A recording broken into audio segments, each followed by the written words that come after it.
All right, now to the severe weather outbreak impacting tens of millions of Americans. Multiple tornadoes reported overnight from a system stretching from the Great Lakes to Texas. 51 million Americans spent Friday under severe weather advisories.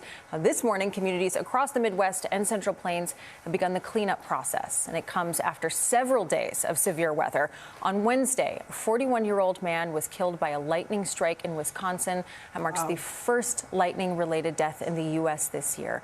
CBS's Jonah Kaplan is in Rochester, Minnesota this morning, where at least one tornado touched down. Jonah, good morning. Yeah, good morning. And when you think about a tornado, maybe a small funnel cloud, you have to think about the force, though, and the winds. Look at this. It knocked over this massive tree like it was a bowling pin. But if you think this is kind of an extreme sight, wait till you look at this house over here, or what I should say, what's left of this home. First of all, there's only the front facade. As you get to the back of it, there are no walls.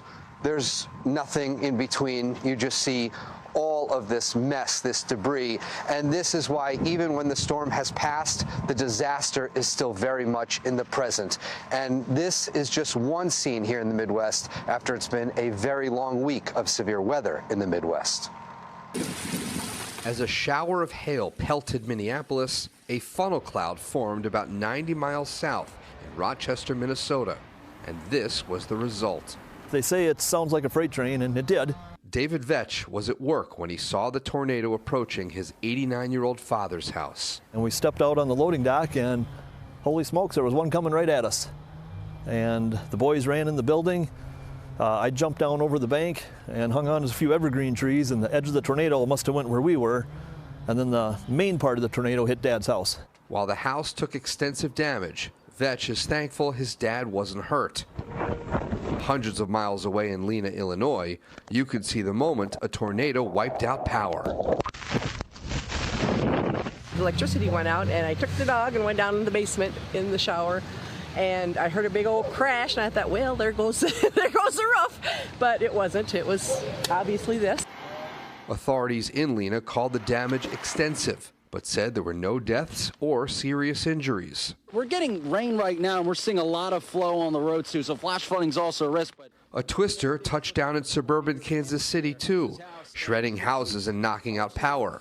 But the severe weather cleared out without any fatalities. It's been a destructive week across the nation's midsection, with more than 800 damaging storm reports, dozens of tornadoes, and dangerous flooding. But back here in Rochester, they're also starting to put the storm behind them. I don't even know who a lot of these people are that are out helping, but our neighborhood is pretty good at watching out for each other. And you know, these warnings, they're not suggestions. And all of this, there's such important reminders about why you need to take shelter when those warnings come in. Because it's not necessarily that funnel cloud that's the danger, it's all the debris that it picks up. And you can just see what this kind of cleanup is going to be for all of these people. Adriana? Oh my gosh, it's such a sad scene, but so hopeful to see everyone helping each other, even though they don't know each other. Jonah, thank you so much.